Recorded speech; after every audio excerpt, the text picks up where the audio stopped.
Welcome again to the Acton building and the Mark Murray Auditorium, and a special welcome to our live streaming guests from around the globe. I had the pleasure of hearing our speaker earlier this year in Denver, and I immediately knew we needed to bring him here to speak to us at the lecture series.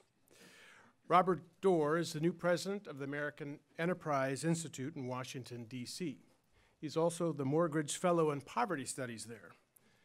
His research has focused on how improved federal and state anti-poverty programs and safety net programs can reduce poverty, connect individuals to work, strengthen families, and increase opportunities for low-income Americans and children. Before joining AEI, Robert Doar worked for Mayor Michael Bloomberg as Commissioner of New York City's Human Resources Administration. While there, he oversaw a 25% reduction in the city's welfare caseload. Before joining Mayor Bloomberg, he worked for the state of New York, where he helped to create a model for welfare implementation in that state. Mr. Doar has testified a number of times in front of Congress. He's published, of course, in many leading newspapers domestically and around the world, and is a noted speaker. He's a graduate of Princeton, and I'm told was a standout basketball player there. We'll let him connect that to welfare reform. Ladies and gentlemen, please welcome Robert Doar. Thank you very much. Thanks very much. Thank you. I greatly appreciate being invited to speak today and also being in Grand Rapids. Before I clear up the basketball problem, I'm going to get to that in a minute. I have a special affinity for Grand Rapids because I had spent, it's true, and we're going to talk about my 20 years of working in a public sector social service agencies in New York. But after that, I came to AEI, where I am now, about 5 years ago. And I was new to the think tank world and uncertain and unsure of how it all worked. And they put me together with a Calvin College graduate named Brad Wasink, and I pretty quickly made up my mind that I was going to do everything Brad told me to do.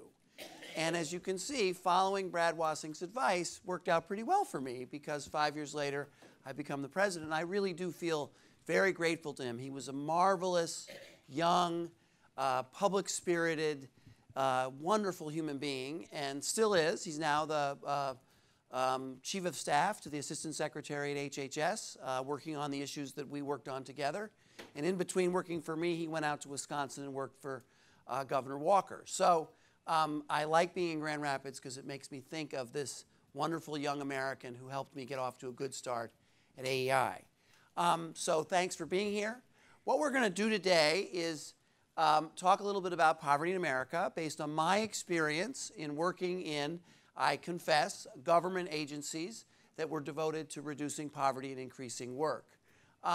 I'm also going to talk a little bit about my background and what got me into this world. And so it's why I got into this business, where we are now, and a bit of personal history. But it is true that at some point when I was a young person thinking about the future, I decided that I wanted to work in this particular sphere, in this area. And the funny thing about that is that it was the result of failure. The story goes like this. We were living in Washington, D.C. until I was about 7, and then my father was asked to start a community-based, public, really not public, private partnership, community and private sector partnership in Bedford-Stuyvesant, which was at that point one of the largest, most troubled inner city areas in the country, in central Brooklyn, New York. Robert Kennedy had decided that whatever it is that was going on from President Johnson's Great Society was missing something, and to him what it was missing was a community involvement. It was too much federal top-down, and he wanted to start something new in the worst, most plagued, poverty-stricken area in his state that he was representing. Senator Kennedy was the senator from New York. And he asked my dad, who he had worked with, to come to Brooklyn and start a program called Restoration. It was one of the very first partnerships between community leaders and private sector leaders to try to bring a restoration, a resurgence, an economic improvement to a very difficult area.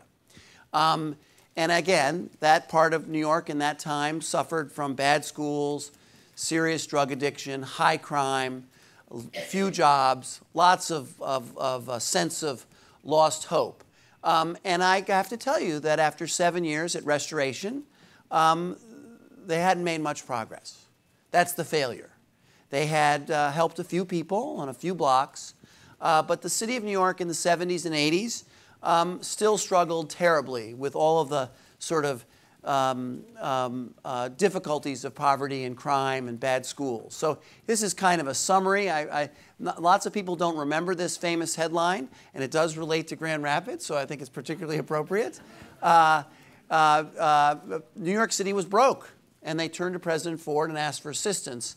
And President Ford said, you know, these are times when you have to solve your own problems. And eventually, there was a sort of compromise worked out, and there was some federal assistance, but the city really had to go on a very intense budget to get itself back on course.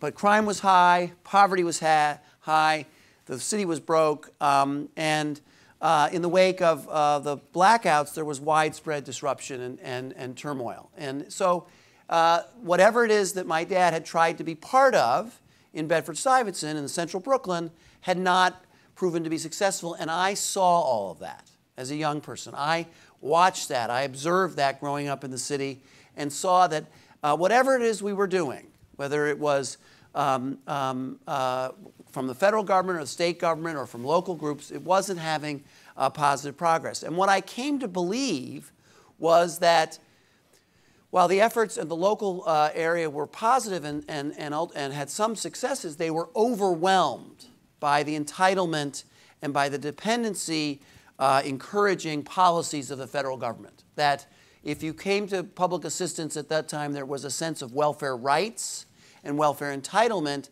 and there was no aspect of personal responsibility. There was no focus on employment. There was focus on benefits and entitlement, but no focus on employment. And so by the time I came of age, after being a very scrubby JV basketball player at Princeton, I think my biggest highlight was a good pass in practice once.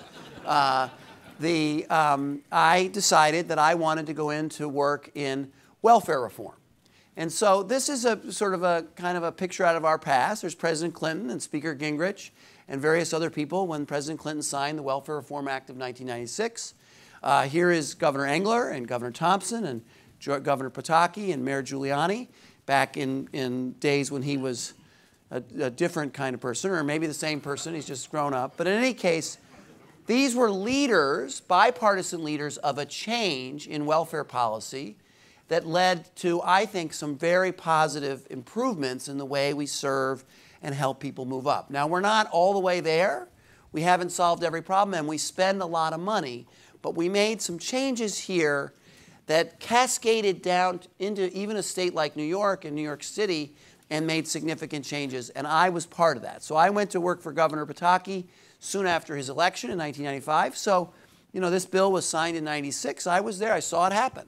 I saw the change in a major federal statute that block granted a major program, capped funding, imposed time limits, required work, and I saw how that actually worked because I was the commissioner at the state level and then later the commissioner at the city level, where we actually dealt with recipients of assistance and tried to help them move into employment and out of poverty.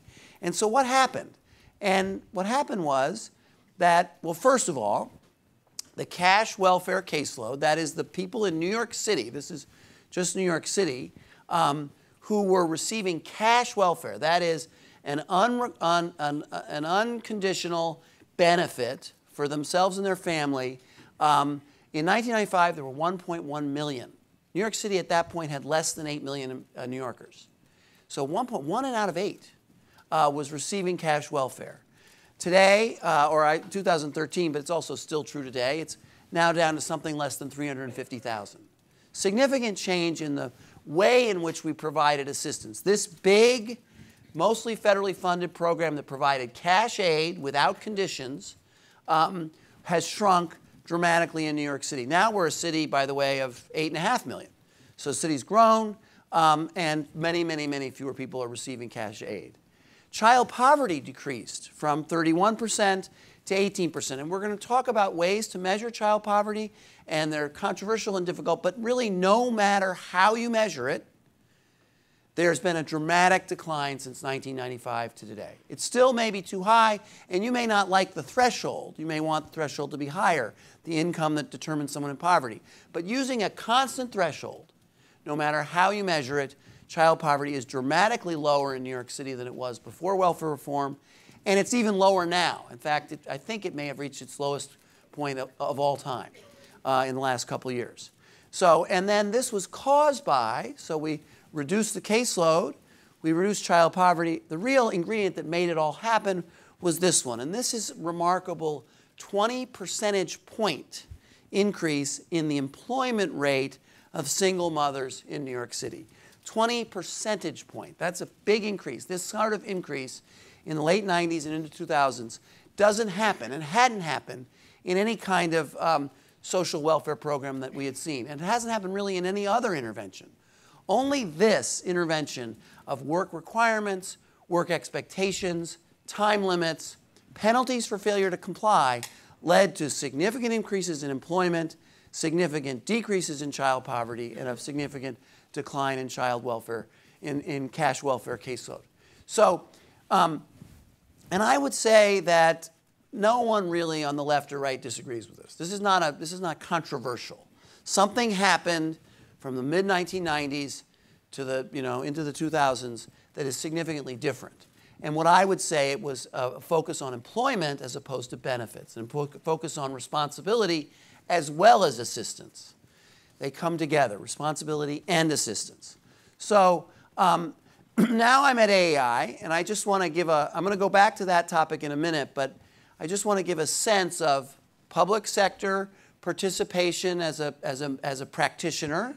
I was the commissioner for Governor Pataki, and then I worked for Mayor Bloomberg.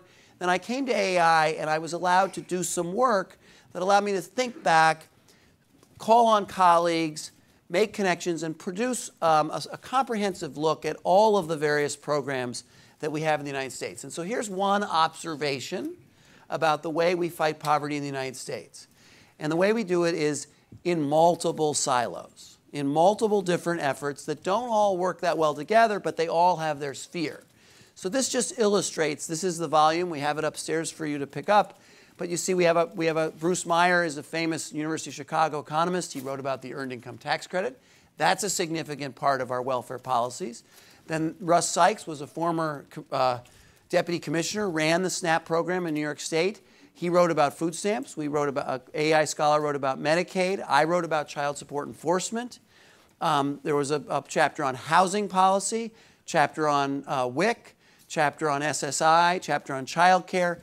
The point I'm trying to make is that, and it's often misunderstood, is that anti-poverty efforts come in multiple forms, and they don't all come from the same department. They don't interact with the individual all in a comprehensive or coherent way, but there are a lot of them. And the second observation I would make is that I'll give you a little sense of where we are now. How are we done, and where do we still have to go? So this is, again, I'm coming back to the poverty measure, and the poverty measure is a very controversial thing. There are lots of concerns about the way we measure it. The official measure only counts what people earn themselves, and maybe a little extra cash, but very little of the forms of assistance we provide. And that's a pretty frustrating line, this official line. I just gave you a positive decline, but here you see, overall, this isn't children, this is everybody. It was 13% in 1980, and it's 12.3% in 2015. Kind of frustrating. Up and down, follows the economic good times, it comes down. There's a little bit of a steeper decline in the wake of welfare reform, but then back up when the economy gets worse. But this is really, in my opinion, a more important measure. This is a measure that measures not just what people have and they earn, but it also looks at what they have from other forms of assistance that they get from government. And here, the poverty rate has really dropped quite dramatically, less than 3%.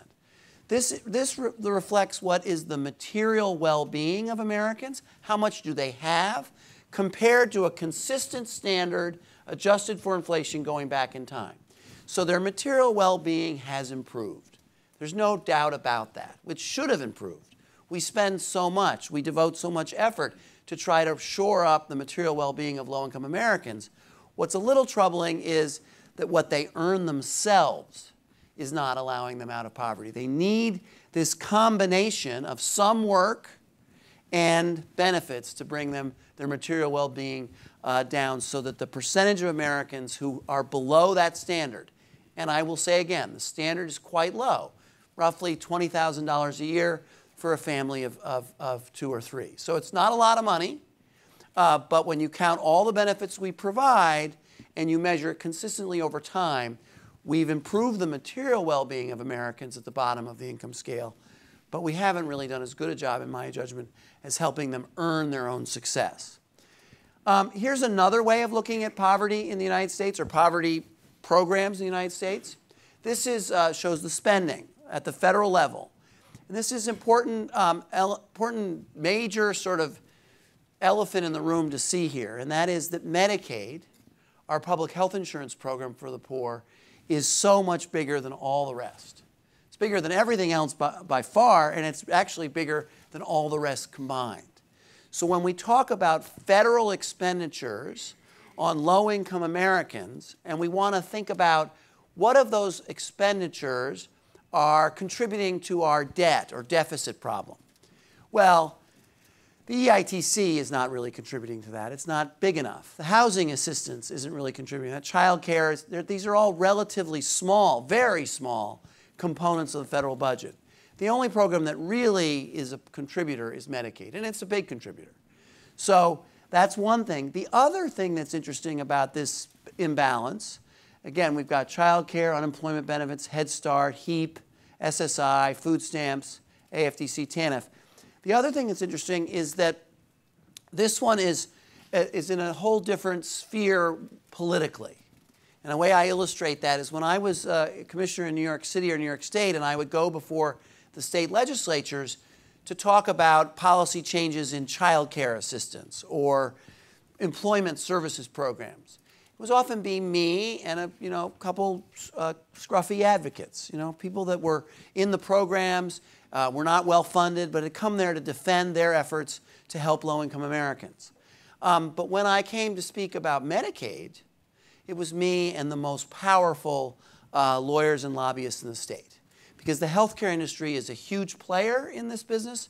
They do good. I'm not criticizing them. There's a lot of good that happens in the healthcare world, but they are just so much bigger than everything else. So that's another observation about poverty programs in the United States. A third one, and this is important. Remember that chart before I showed you before, earnings only, then earnings plus benefits? This is what happens to family. This chart is a description of what happens with households with children in them and a single mother, which is often the family that poverty resides in. So here we're just sort of seeing, well, what are their sources of income and how much? So that this particular household, the parent is earning $13,446 from an $8 an hour job, which is full-time. The poverty threshold is about $20,000, as I mentioned. She's still in poverty. And often you'll hear poverty level wages. I understand that phrase, but the fact of the matter is that most, and I don't mean like 55%, I mean like 90% of single parents in this circumstance also benefit from these other package of programs that raises their total standard of living to significantly above the poverty line. So the take-up rates for the earned income tax credit for a single mother with 2 kids working full-time are 90%. They all file a tax return. They all seek the refundable tax credit that boosts their wages, that is one of America's biggest anti-poverty programs. They also have very high take-up rates for food stamp benefits. There's also child support collections available to them so that we make some effort to get the other parent to contribute to the support of the child. And the take-up rates and eligibility determinations for someone in this circumstance getting Medicaid, also very high. So this is, when we talk about single parents with children in the household who are working at low-wage jobs, this is also what happens. They earn not a lot, they're struggling, but we have a package of programs that are widely available and benefited from, that they leverage their employment income to top up and bring them above the poverty line. This is how that poverty measure I showed you before declines from what you earn versus what you earn plus what you get from government. And this is a widespread, well-accepted view of the poverty measure, that the only really effective way to measure poverty is to look at the whole picture, to see all of whatever it is we're doing to help low-wage workers. The other thing that's essential here to understand is that if you take the wages away, then you definitely have to take the earned income tax credit away, which is the second largest element, because you only get that if you work. And then the package of benefits we provide to non-working individuals from the federal government or the state or local government is really quite small. That's why work is so important. That's why having a benefit program that provides aid but doesn't talk about employment is really letting the recipient down and failing to see the whole picture and see their way out of poverty. It's ignoring a glaring problem, which is that without employment, people are not able to rise out of poverty. So this leads me to some conclusion that I have reached. Now, I've sort of skipped through all of the details, and maybe at question and answers we can get into them. But my view is, after working in this for 20 years and then thinking about it, is that programs that provide aid to people in need of aid should require work. They should say, in return for assistance, there's a reciprocal responsibility that comes with this assistance we're going to provide you for. And that may mean that you need to go to a place and that's going to help you get a job. And if you're not there and we write you a letter that you didn't go to that place when you weren't working and you're not disabled and we have child care for your children, we're going to warn you that your benefits are going to be at risk of being cut. The other thing is that we should reward work. I am a big believer in the forms of public assistance that say to people who are working and doing their best, what can we do to make those wages go farther? How can we reward work by either refundable tax credit, the provision of child care assistance, the provision of food stamp benefits, the provision of public health insurance? So we have to require work, but we also have to reward work. The third element, and there are lots of graphs I could show you about this, and the extent to which children raised in single-parent families are 5 times more likely to be in poverty, we should talk about family. We shouldn't ignore the fact that on average, in all kinds of domains, children raised in households with 2 parents, active and involved, there for the long haul, do much better. 2 parents, active and involved, there for the long haul, and in the United States, that normally happens in marriage. And we should be willing to talk about that and educate young people about that fact. When I was with Mayor Bloomberg, he was a big believer in public messaging, and he wanted us to send a message about that to young people in communities all across the city. And so we did advertisements and bus and subway posters, which made it very clear. Children do better if they have the benefit of 2 active and involved parents there for the long haul. We had one poster which said, if you graduate from high school and get a job and get married before you have children, you have a 98% chance of staying out of poverty. We got a little blowback for that, but Mayor Bloomberg said, what are you talking about? It's the truth. And when we did focus groups with young people from poor communities and asked them what they thought about it, they said it was the truth. There's nothing wrong with being honest about prospects for families when they don't have the benefit of 2 active and involved parents.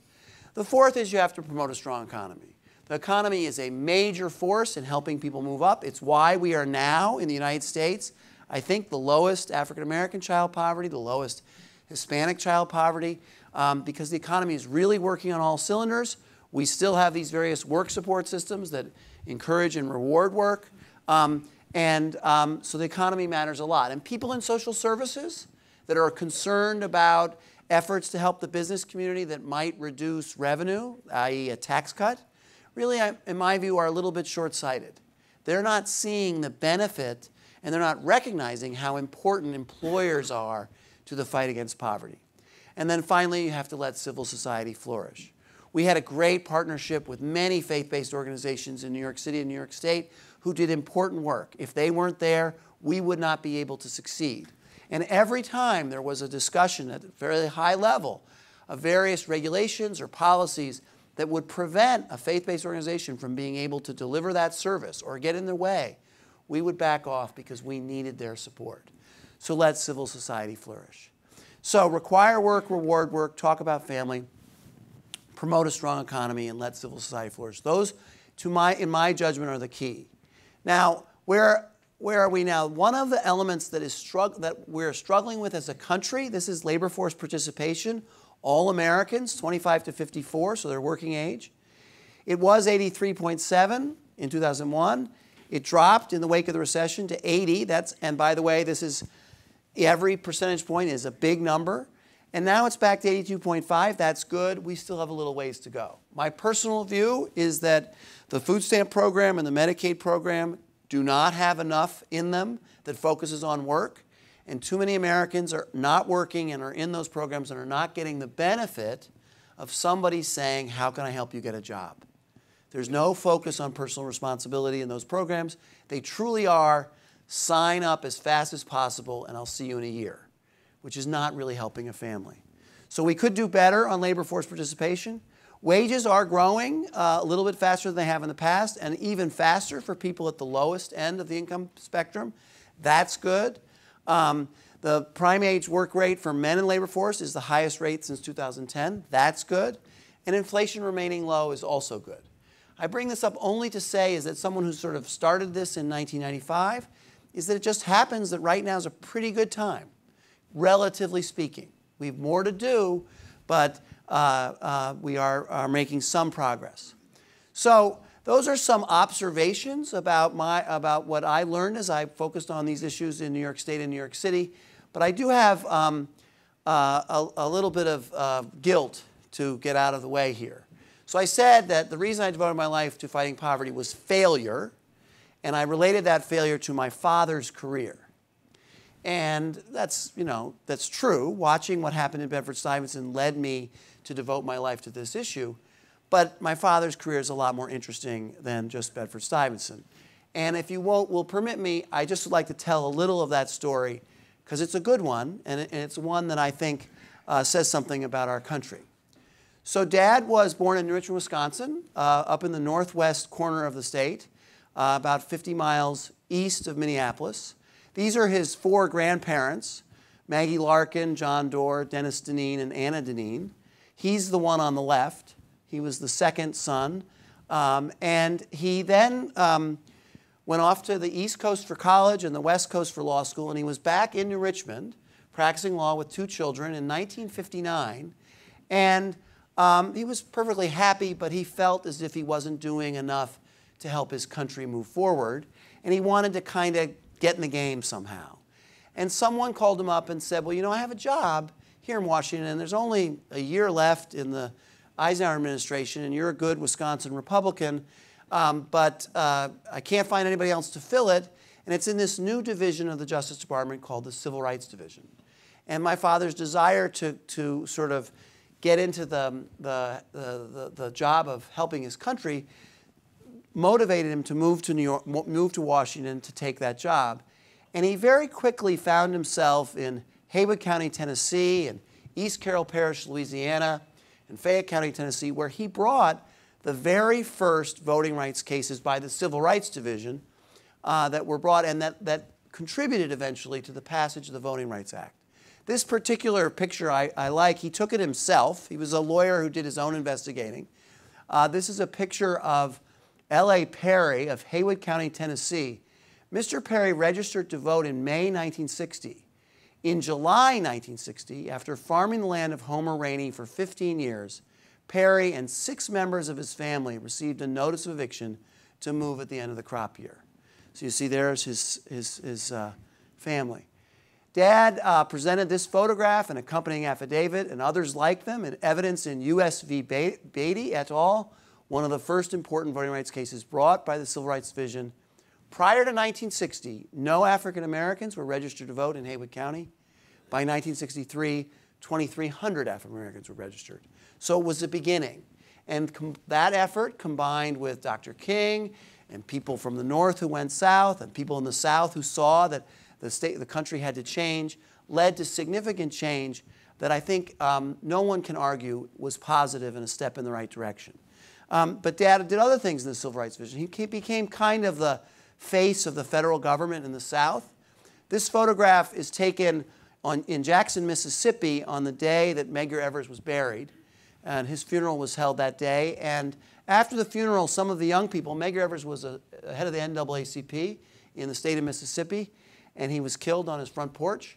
After the funeral, some of the people who had been to the funeral were kind of angry and hot.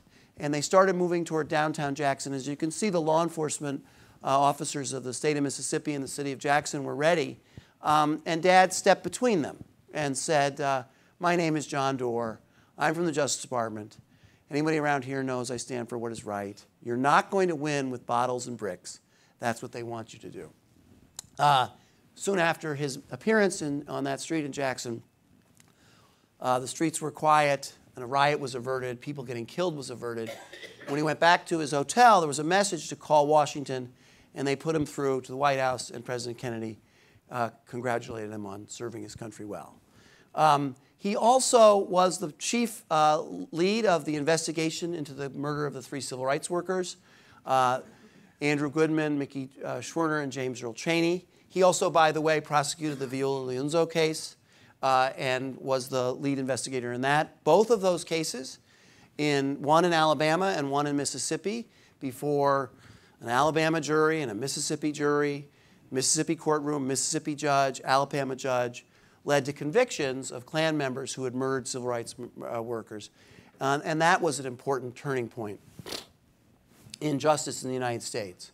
So he had an interesting career in civil rights before Robert Kennedy asked him to turn his attention from civil rights to poverty fighting, where the challenge, in my judgment, was of a different kind and required different approaches. The last thing I'll just say, because I just can't resist, this is the words of a person, I think it's fair to say that I might not be here had it not been for his work. And there's President Obama giving Dad the Medal of Freedom in 2012. So I put that in there only because the main thing I want to say, and I'm a little embarrassed by it, is that I am very positive about the United States of America. I have observed difficult challenges, hard problems being solved, and progress being made. And I think that's what we have to always keep in our mind, of the things that we've been through that we have tackled and we've moved forward. I happen to think civil rights is one of those stories, and I happen to think we've made some progress in poverty fighting as well.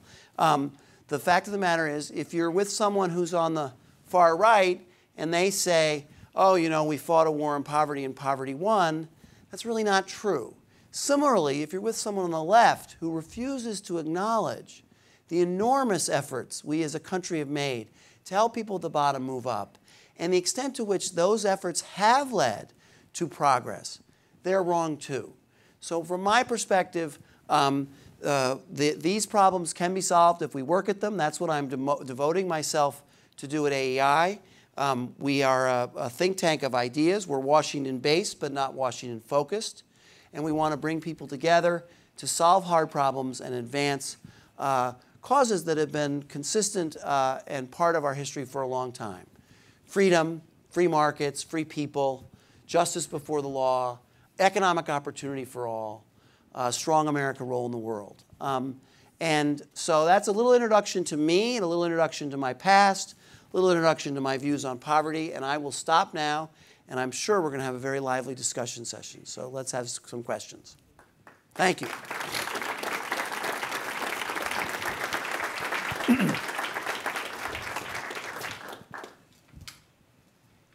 Yes, Hi, my name is Laurel. Thank you so much for coming. It's great to hear from you. Obviously, you told us about some of the great successes that you've seen.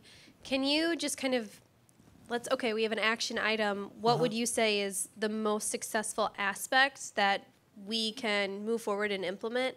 And would you say it's best to look at this from the federal, state, or local level? Well, those are both very good questions. I definitely think that I'm still a great believer in the local and state perspective. That's where I came from before I came to Washington. Washington plays a big role because it provides a lot of funding and it runs some large programs that both do good and can also do some damage. But the real action, what I tell young people when they come to me and say, I want to work in this field, happens in cities and states and towns. That's where you can really make a difference. Now, having said that, the thing that I focus on always is employment. I just think that to look at benefits or access to benefits or transfer payments or any number of other ways don't really work successfully for a family or an individual unless they're also moving rapidly into a job. And so if you're asking me what is the one thing I am concerned about, it is that we still have too many Americans that are on the sidelines and are not taking advantage of the opportunities that are available. We have more than 1 million more jobs available now than we have people seeking them. And to me, benefit programs that are all about benefits and not about helping people get into employment are making a big mistake. So that's where I've spent most of my focus. Now, the other area, because I can't resist, is family. I really do believe very firmly that we need to say way more to American young people about how important two parents active and involved in their children's lives from the very beginning and for the long haul are, and how that is most likely to happen inside marriage.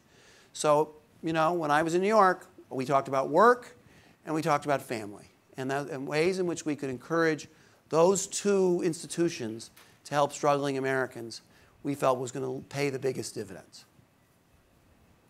Yes, sir. You had your hand up.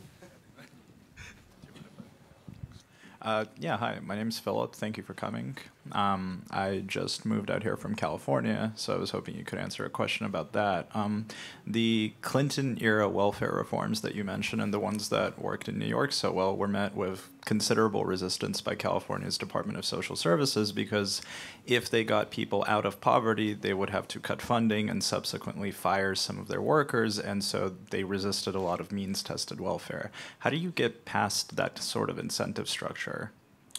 Well, the story in California concerning the cash welfare program, which I just described, is different than in New York. And they, as I understand it, were more concerned about maximizing federal revenue than helping Californians move up and out of poverty. And the way that that should be addressed, in my judgment, is through the aspects of the federal oversight that do come with teeth. So I'm a federalist. I like state and local flexibility. I get that. But sometimes when the federal government provides significant funding and support, they get to say that here are the rules. And if you violate the rules and you're not being consistent with the spirit of a work requirement or expectation, then we're going to intervene. And sometimes I think over the past 25 years, that intervention has been interrupted or intercepted by politics. And that is, we're now getting into sort of social services in the United States 101. But the fact of the matter is that there's this state-local partnership in all of these programs. And the federal government provides money and some oversight and some rules and guidelines. And to the extent to which the programs use those rules and guidelines effectively to both promote flexibility and innovation, but also compliance with certain rules, is what is the dynamic that if it's working well, leads to progress. And if it's working not so well, I think doesn't. And so in my view is the story in California is that California sort of had its own way of seeing things, and the federal government in multiple administrations didn't really intervene.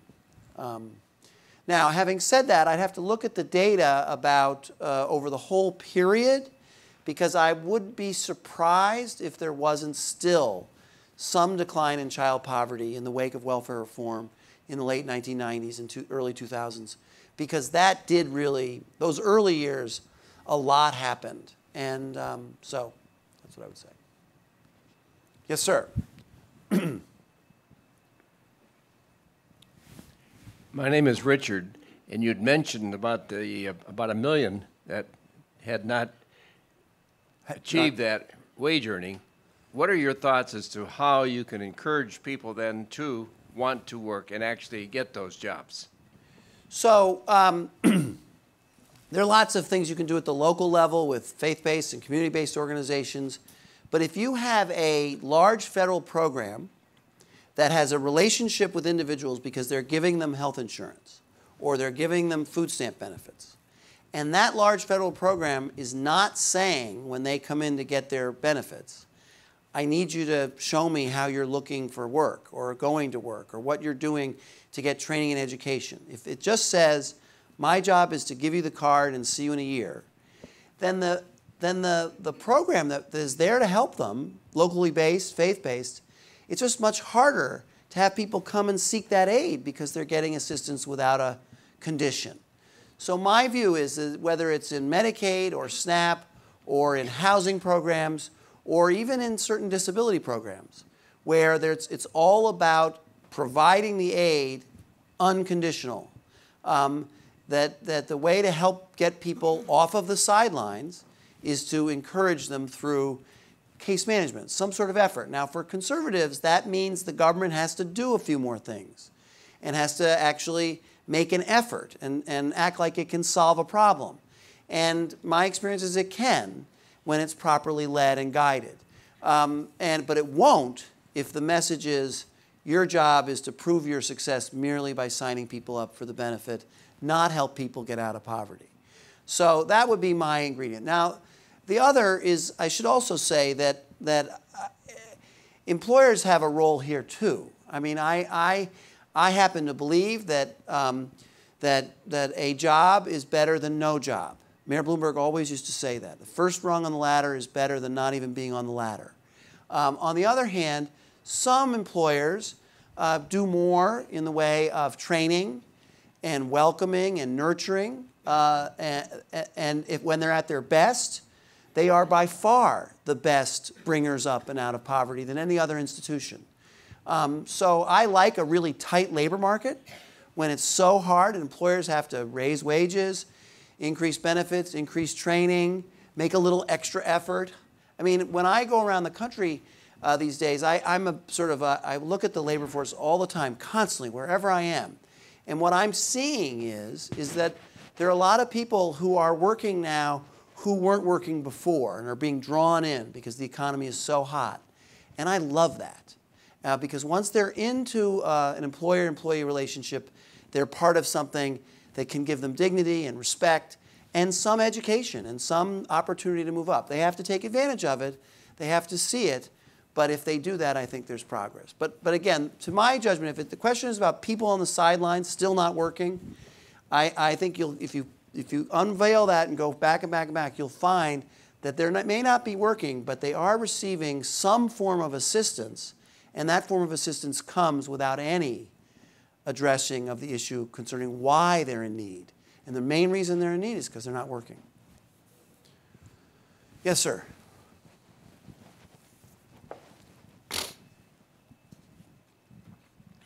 Mr. Doar, thank you for your work on something so incredibly important to America and for coming to West Michigan.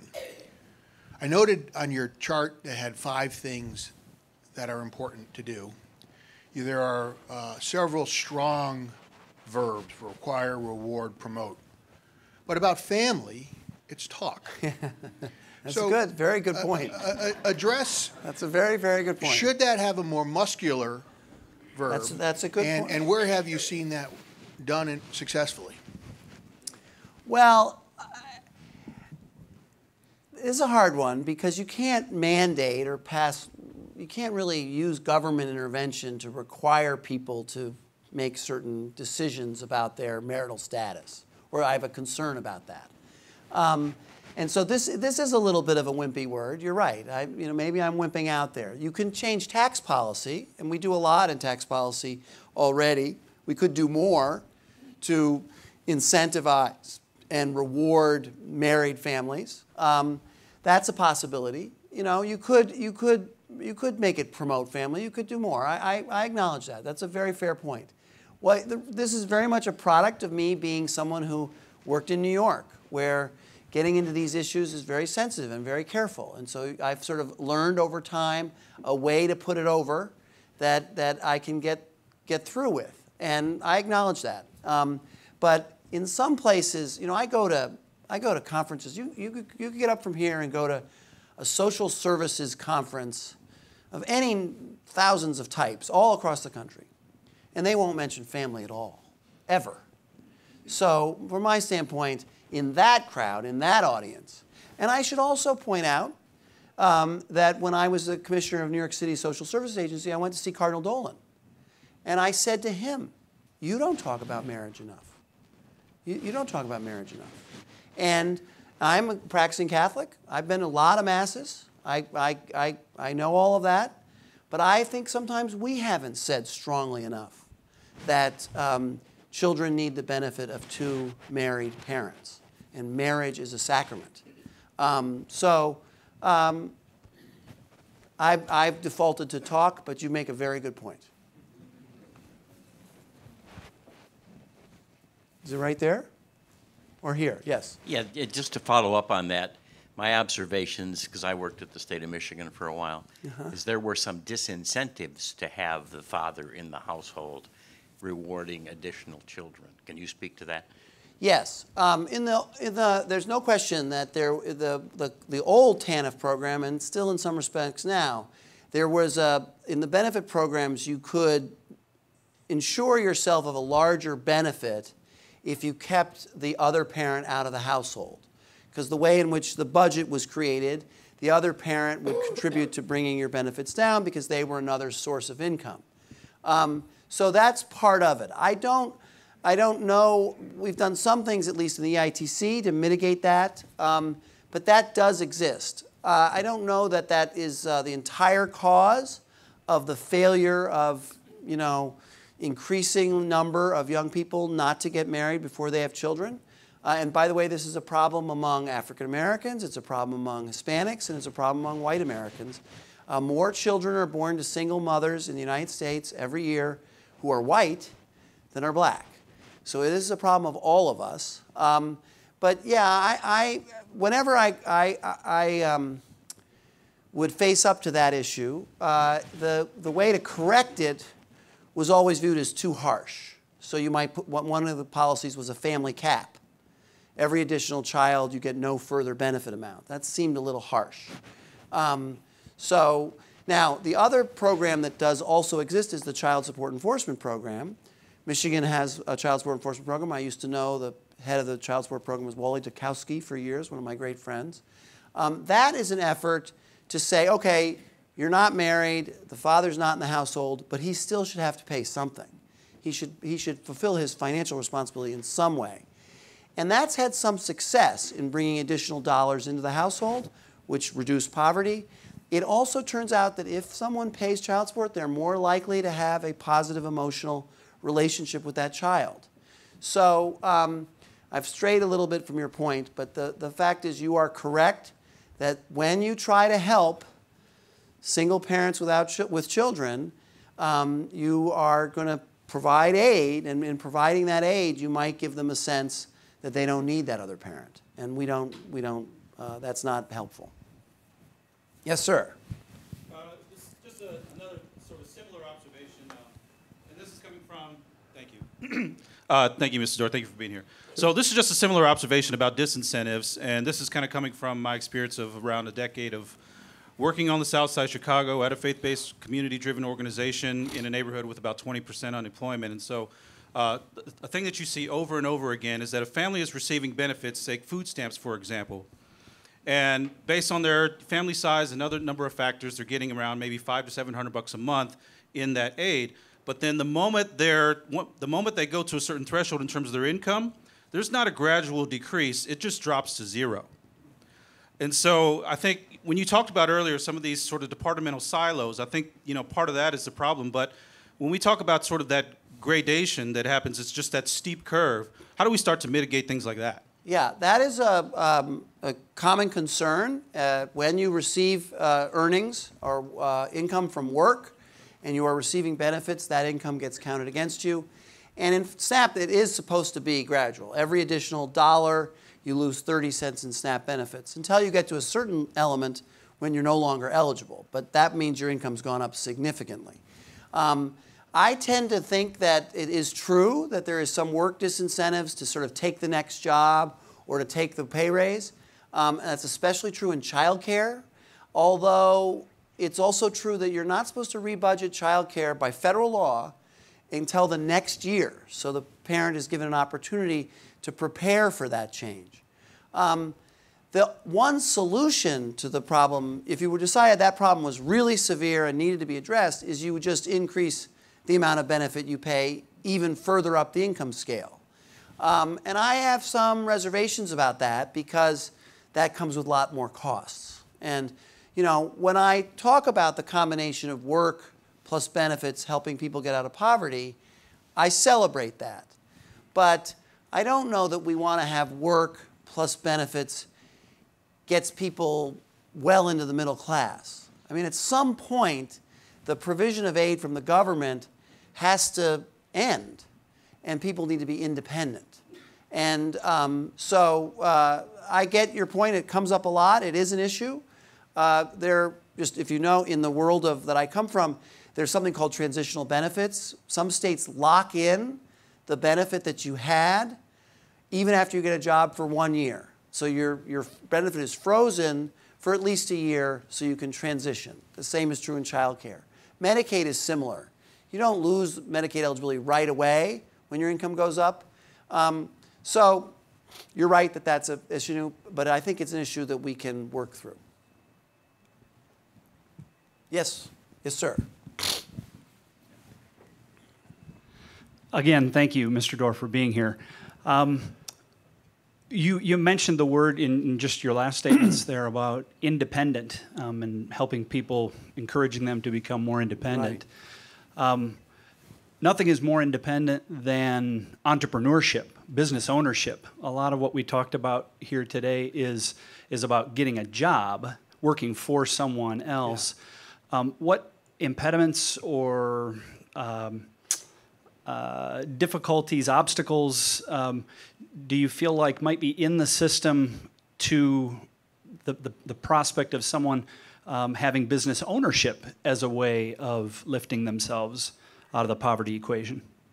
Well, I think the impediments there have to do with human capital issues, training and education and understanding that it's available, entries to business, licensures, the idea that we have these elaborate licensures policies where someone who wants to be a hairstylist has to go to courses longer than they would if they were trying to become an EMT person, for instance. Those are all efforts that part of government, kind of outside of social services, that prevent people from starting their own businesses. And there are plenty of those, and AI scholars have written about that a lot. In the world where I come from, the social services world, it's kind of interesting. Independent contractors and this issue with regard to watching your wages so they don't go so high that you lose your benefits, it's actually easier as an independent contractor to manage your income so that you always stay a little bit below. And one of the understudied aspects of the gig economy and Uber drivers and Lyft drivers is that they can manage their time and manage their income very well, and they could keep it just below the eligibility cutoff point for various benefit programs. So it goes both ways for independent contractors or someone who starts sort of is on their own. You can sometimes use it to maximize your benefits, and then if the policies of the state prevent your ability to get into the business or there are entries to starting a business, those will stop you. I'm more focused on that second category because I want people to start their own business. We've done a lot on the problem of state and local licensure policies that prevent people from getting into business. We have time for one more question. Okay. Yes, ma'am.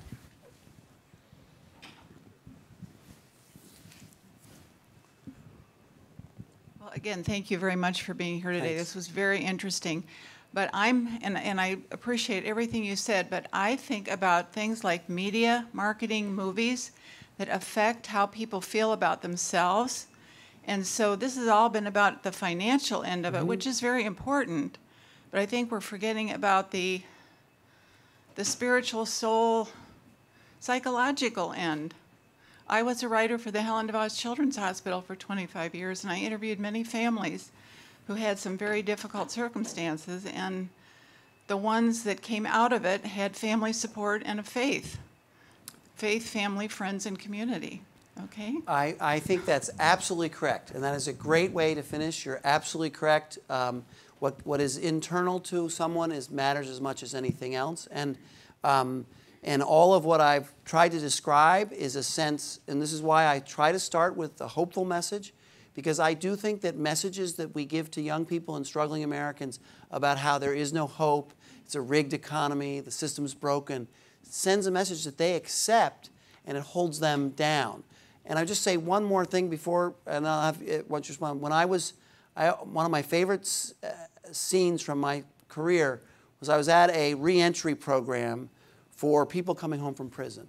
And so it was a conference where various providers, faith-based, community-based, for-profit, and government officials were there to learn how do we help people come home from prison and get off to a great start.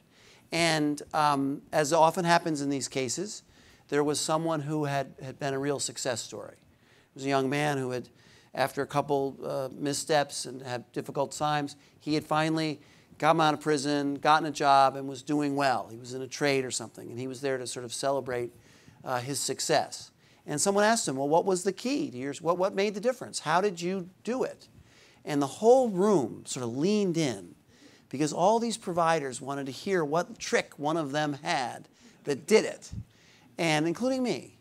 And he said, the difference was when I decided I was responsible for my own future and that I could do it. And then he started. And so I completely agree. Now, you wanted to say more? Just to add to that is what I learned is when you touch someone else's pain with fear, that's called pity, you feel better than they are and you go, I'll give you money, but I don't want to get involved, So when you touch their pain with love, that's compassion. And you don't feel better than they are, and you make them realize that they should think about themselves and be proud of themselves.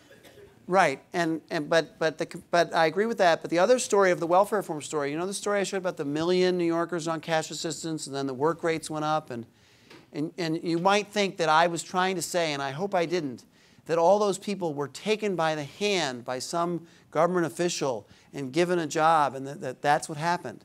No, people who we had given up on as a country proved to us that they had dignity and respect and capability and potential. The vast majority of the people that went to work in the wake of a policy that said work is important were people who just said, fine, I get it, I can do it. So if you treat people as liabilities to be managed, as incapable of taking care of themselves in any way, then you're not really helping them. But if you look at them as people that can do things and then structure a program around their potential, you'll make progress. Thank you very much. Thanks. Okay.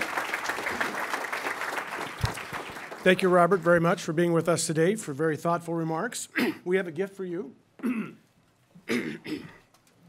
have a beautiful set of Lord Acton's books.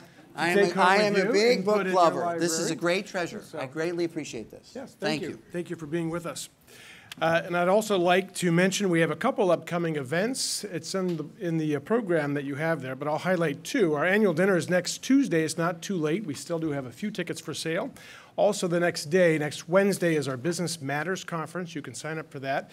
It is a 2/3 of a day program, but you could also sign up just for the lunch if you only have this slot available. So do please go online and look at those two things. And on your way out, avail yourself of this free gift from AEI upstairs. And go on the website and look at AEI. It's an excellent organization that you should get to know. Thank you for being with us today.